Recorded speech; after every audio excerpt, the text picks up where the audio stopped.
if you're in the state of Georgia, if you're in the state of Georgia, right? If you're in the state of Georgia, the Georgia repossession laws require certain things before any lender or creditor or seller can collect on the vehicle, right? So before they can do anything, the law says in 10 days, the buyer must be sent a notice. So the creditor, we can call them the seller slash creditor. They must send the buyer a notice. So if you're the buyer, if this is you and you're the buyer, right? The seller must send you a notice. So they must send you a notice, right? Now, this notice that they're going to send must be sent certified mail or registered mail or statutory overnight mail.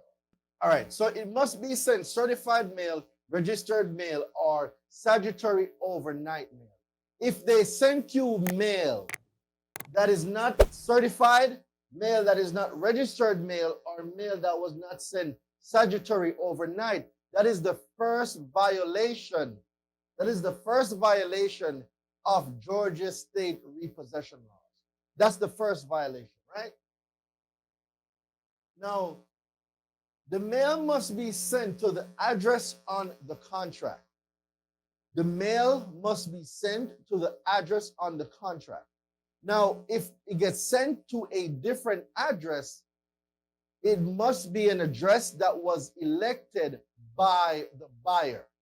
So if the buyer says, hey, Mr. Seller, I am going to be at this address, do not send any notices to me at the address on the contract.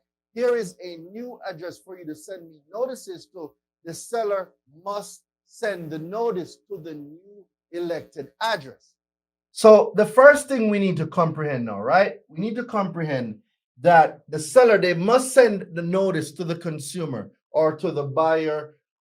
It must be sent certified mail, registered mail, or statutory overnight mail. That's the first thing, right? It must be sent within 10 days of the repossessed vehicle.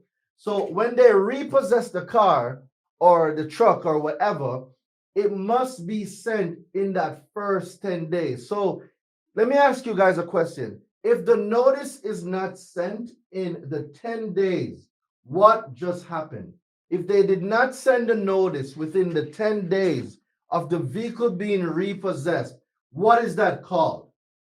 It's illegal repo, absolutely. So only one person is paying attention. Man, I guess I'm not doing a very good job teaching today. What's going on, Doreen? If the seller does not send the notice within the 10 days, if the seller is not sending the notice within the 10 days, guys, what just happened? Remember, what does the law say for Georgia? The law says when any motor vehicle has been repossessed after default in accordance with Part 6 of Article 9. So for those of you who don't know, Part 6, Article 9 is the federal code of the law, right? It's the federal code that repossession is, it's the section that repossession is in, right? Now, what the states have done, the states have adopted their own version of the repossession laws. But the repossession laws that the states adopted is in addition to the federal law. It's not, the state law is separate and the federal law is non-existent. It's an adoption from the federal law. Each state now has their own specific things for repossessions. So what does that mean? Even though we are discussing the state repossession laws right now, the compliance of the federal aspect of Article 6 of Part 6, Article 9 must be in effect. So the seller or holder shall, I want you guys to look at this. I want you guys to pay attention. I want you to look at this. The seller or the holder shall not be entitled to recover any deficiency against the buyer unless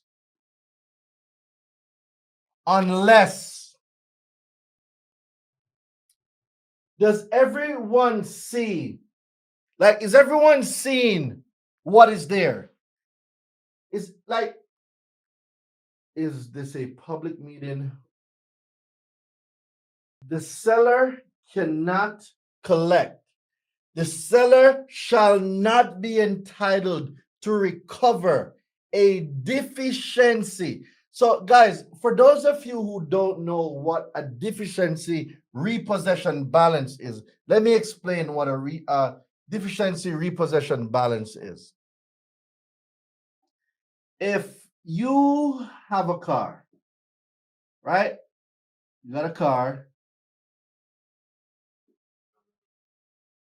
right? Cool thing about the board, bro. So if you have a car, right? So let's say this is a Jeep, right? This is a Jeep Wrangler, right? So this is my Jeep, right? Got my tires going, got my door. I got Maurice right there in the back setting everything up, right? So this is my Jeep, right? And my Jeep got repossessed. My Jeep got repossessed, right? My Jeep got repossessed. Now,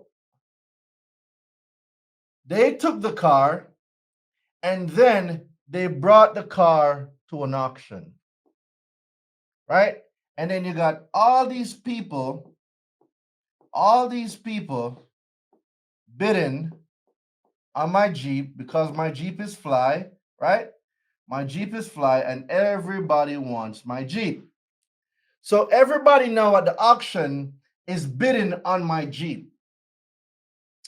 And the Jeep got sold to this guy. So this guy won the bid, right? He won the bid. Now, I owed $15,000 on this Jeep, but he bought it for $7,000, right?